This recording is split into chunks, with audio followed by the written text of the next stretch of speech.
जय माता दी दोस्तों, शिव शक्ति यूट्यूब चैनल में आप लोगों का बहुत बहुत स्वागत है। मैं उम्मीद करती हूँ आप लोग अच्छे होंगे, खुश होंगे, खुशहाल होंगे और सभी के घर में माता रानी की मेहर होगी। तो दोस्तों आज हम बात करने जा रहे हैं। कई लोग ये बोलते हैं कि हम बालाजी गए, हम मेहंदीपुर बालाजी धाम गए, मगर जो हमारे संकट थे, हमारी बाधा थी, वो वैसी की वैसी ही बनी हुई है। ऐसा नहीं हो सकता। तो दोस्तों आज मैं आप लोगों को बताने जा रही हूँ कि जो बाधा ये संकट होती है, जो बालाजी के धाम पर नहीं कटती है, या किन किन कारणों की को हमारी कौन सी ऐसी कमी होती है जिनके कारणों से वो संकट या बाधा हम पर रहती है और जाने अनजाने हम वो गलतियाँ करते रहते हैं। तो दोस्तों सबसे पहली बात तो जो मेहंदीपुर बालाजी धाम है उसमें बड़े से बड़े संकट कटते आपने, जिन्होंने भी उनकी महिमा सुनी है, उन सब से उनके चमत्कार आप सब ने देखे होंगे। मैंने भी आपको एक दो अपनी पहली वीडियो में एक आप बीती बताई थी, जिसमें मैंने बताया था कि जो हमारा रिलेटिव था उसको कितनी बड़ी बाधा थी और उसे बहुत सारे भक्तों को, सियानों को दिखाया था, मगर उसे किसी प्रकार का आराम नहीं मिला था। और उसे लास्ट में जब हम बालाजी दरबार लेके गए थे हमारे घर वाले, तो वो व्यक्ति आज बिल्कुल ठीक है। उसे किसी तरह की दुख, पीड़ा या बाधा उस व्यक्ति को नहीं है। मगर बहुत से केसों में ऐसा भी होता है कि बहुत से केसों में हर किसी द्वार पर यह है कि 100 में से 2 या 3 केस ऐसे होते हैं जिन पर मेहर नहीं आती है, जिनके दुख वहाँ कटते नहीं हैं। तो या तो उनके दुख वहाँ कटते नहीं हैं, या दुख कटने से पहले, अगर उनके दुख कटते हैं, कटने से पहले वो कौन सी ऐसी गलतियाँ हैं जो वो लोग करते हैं, और वो गलतियाँ आप लोगों को भी नहीं करनी चाहिए। तो मैं आज आप लोगों को वही बताने जा रही हूँ। सबसे पहली वाली बात, जब भी आप बालाजी महाराज दुख कटवाने के लिए जा रहे हो, दुख कटवाने के लिए जाते हो, तो सबसे पहले आपको अपने घर से, जो भी जिस व्यक्ति पर प्रेत बाधा है या घर में नेगेटिव एनर्जी है, क्योंकि जब घर में किसी व्यक्ति के ऊपर प्रेत बाधा होती है तो वो जो नेगेटिव एनर्जी होती है वो सारे व्यक्तियों को अपने बस में कर लेती है और सारे व्यक्तियों को अपने इशारे पर नचाती है। अगर आपके घर में किसी को प्रेत बाधा है, तो आप जब भी बालाजी जाओ या बालाजी जाने के लिए सोच रहे हो और अपने संकट कटवाने के लिए आप वहाँ जाते हो, तो सबसे पहले आपको एक नारियल लेना है। नारियल लेकर और अपने घर की मिट्टी लेनी है। नारियल अपने घर की मिट्टी लेकर अपने पूरे घर में उसारना है। उसे पूरे घर में उसार कर और बोलना है कि हे बालाजी महाराज, हे मेहंदीपुर धाम, हे जय श्री राम के भगत, जो भी आपके मन में है अरदास है, वो अरदास आपको लगानी है। बोलना है कि बालाजी महाराज, मेरी जो भी संकट हैं, जितने भी मेरी दुख, प्रेत, बाधा, जो भी मेरे को पीड़ा है, जो मेरे घर के, मेरे इस व्यक्ति को या किसी को भी परेशान कर रही है, सबको इस नारियल में कैद करो और वहाँ हमेशा हमेशा के लिए बालाजी में कैद करो। ऐसी प्रार्थना करते हुए वो पूरे घर से आपको उसारना है। घर से उसारने के बाद वो फिर उस व्यक्ति पर, जिस पर प्रेत बाधा है, क्लॉकवाइज उस पर 7 बार, हो सके तो घर के सारे मेंबरों से ही उसे उसार कर लेके आपको फिर बालाजी के यहाँ अरदास लगाने के लिए जाना चाहिए। और अपनी जो संकट है उसके लिए अरदास लगानी चाहिए। 10 रुपये, 20 रुपये, किसी को आपको ज़्यादा दक्षिणा नहीं देनी है। मगर मैं बोल रही हूँ कि किसी व्यक्ति का प्रेत बाधा से मुक्ति नहीं होती, तो किन कारणों से नहीं होती है। सबसे पहली बात, जो प्रेत बाधा आप सोचते हो 1 या 2 बार जाने से आपको प्रेत बाधाओं से मुक्ति मिल जाएगी, आपकी सारी दुखड़े खत्म हो जाएंगे, ऐसा नहीं होता है। कई बार ये होता है कि प्रेत बाधा कोई छोटी मोटी दिक्कतें होती हैं, जो कोई छोटी मोटी प्रेत बाधा होती है, वो एक बार ही दरबार में जाने से वो खत्म हो जाती है।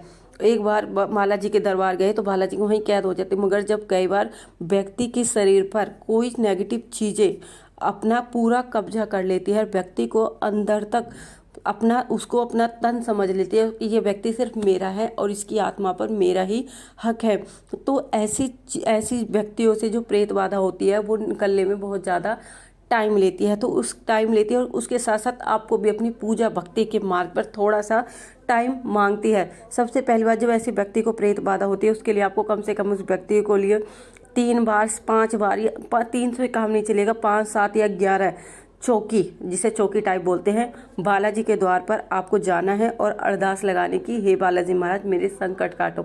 इतना भी नहीं, आपको अपने घर में भी बालाजी की जोत, पूजा, भक्ति, लहसुन प्याज का परहेज आपको करना है। ऐसा नहीं कि आप बालाजी के धाम से गए और आपने अपने घर में लहसुन प्याज खाना शुरू कर दिया, तामसिक चीज़ें खाना शुरू कर दिया, जैसे मीट, मदरा और चिकन, ये सब चीज़ों का भी आपको अपने घर में परहेज करना है। अगर आपको अपने दुखों से अंत चाहिए तो अपने दुखों से अंत चाहिए, और आपको एक नियम बनाना है सुबह शाम पूजा का।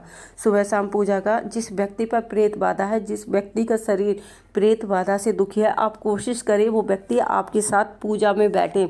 हो सके उससे भी आप पूजा पाठ कराएं। मगर जब ये प्रेत बाधा जिस व्यक्ति पर होती है, वो इस व्यक्ति को भक्ति के मार्ग में जाने से उसके पैर को पकड़ के रोकती है और उसे उस मार्ग में जाने नहीं देते। आप कितनी ही कोशिश कर लो मगर वो उस व्यक्ति को उस मार्ग में जाने नहीं देते हैं।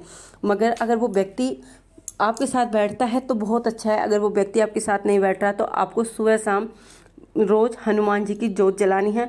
देसी घी या चमेली के तेल की दीपक आप जला सकते हो। जिस व्यक्ति को प्रेत बाधा उसके लिए आपको करना है। अगर हस्बैंड को है तो ये पत्नी को ये कार्य करने हैं, अगर पत्नी को होता है ये उसके पति को ये कार्य करने हैं। और मंगल और शनिवार को आपको चोला, हो सके तो आप भगवान हनुमान जी को चोला चढ़ाइए, जिससे कि हनुमान जी बहुत ज़्यादा प्रसन्न होते हैं। बालाजी महाराज बहुत जल्दी आपके सारे बिगड़े कर्म बनाते हैं। और सुबह शाम आप जब पूजा कर रहे हो तो हो सके हनुमान चालीसा, रामायण, ये जिसका भी आप जितना टाइम आप निकाल सके हो, बजरंगबाण हो गया, संकट मोचन हो गया, इन सब का स्मरण आप कर सको तो बहुत अच्छा होगा। और जब भी आप इनका स्मरण करो तो एक गिलास में आप पानी रख लीजिए। एक घड़ी में पानी तो पूजा के लिए होता है, एक गिलास में आप पानी रख लीजिए।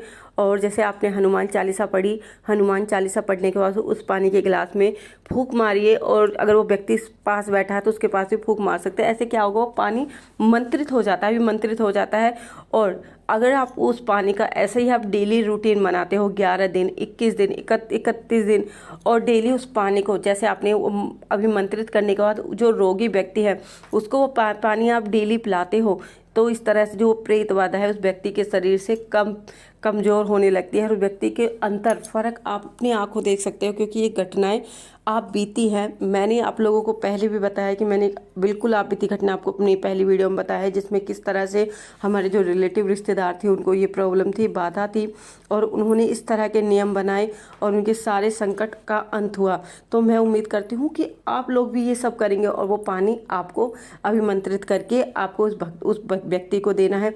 रोज़ स्वयं आपको प्रसाद का भोग लगाना है। प्रसाद में आप मीठी मिश्री ले सकते हो आप, या मलीदा थोड़ा सा एक रोटी का आटा मीन कर मलीदा बना सकते हो, या कुछ भी मीठा भोग लगा सकते हो। केले का जो आपके पास है उसका आप भगवान बालाजी महाराज को भोग लगाइए। और जितना हो सके, अगर रोगी व्यक्ति है अगर वो कर सके तो उससे बोले कि वो जितना हो सके राम नाम का सिमरन करे। क्योंकि अगर आपको भगवान बालाजी महाराज हनुमान जी को प्रसन्न करना है तो उनको प्रसन्न करने का एक सीधा रास्ता है भगवान राम का नाम का जप। जितना आप भगवान राम नाम के जप में खोगे आप उतना ही भगवान बालाजी के करीब होते चले जाओगे, उनके पास होते चले जाओगे। तो इस तरह से भी आपके संकट कर सकते हो। और व्यक्ति क्या करते हैं, इन सब नियमों का पालन नहीं करते हैं, सिर्फ एक बार बालाजी धाम गए और बोलते हैं कि हमारे तो संकट ही नहीं कटे, हमारा तो व्यक्ति ऐसा ही है, हमारा तो कोई फ़ायदा नहीं हुआ। बालाजी धाम में जाने पर हर किसी व्यक्ति के संकट करते हैं, चाहे प्रेत बाधा कितनी भी बड़ी, कितनी ही मजबूत क्यों ना बन ले, अपने आप को कितना ही बलशाली वो प्रेत बाधा समझे, मगर बालाजी धाम में अगर हनुमान जी के सामने वो प्रेत बाधा पेश हो रही है तो बालाजी के सामने वो प्रेत बाधा शून्य है, शून्य के अलावा कुछ नहीं है। कई बार क्या होता है, उनको खींचने में थोड़ा टाइम लगता है। तो आप लोग कभी निराश ना हो। अगर आप लोग भी अभी निराश हो रहे हो कि हमारी प्रेत बाधा नहीं जा रही है तो प्लीज़ निराश ना हो और बालाजी महाराज पर विश्वास बनाए रखिए, तो आपकी सारी मनोकामना बालाजी धाम अवश्य पूरा करेंगे। दोस्तों, मैं उम्मीद करती हूँ आपको जो मैंने जानकारी दी अगर अच्छी लगी हो तो प्लीज़ मेरे चैनल को लाइक शेयर सब्सक्राइब करना ना भूलें और बेल आइकन को जरूर प्रेस करें, जिससे कि मैं कोई भी नई वीडियो डालूँ तो उसका नोटिफिकेशन आप लोगों को सबसे पहले मिल सके। तो दोस्तों, आज के लिए इतना ही। हम मिलते हैं अपने अगली वीडियो में। उस टाइम तक हमारे चैनल के साथ ऐसे ही बने रहिए, हमारे चैनल को ऐसे ही प्यार देते रहिए। जय माता दी दोस्तों, जय माता दी।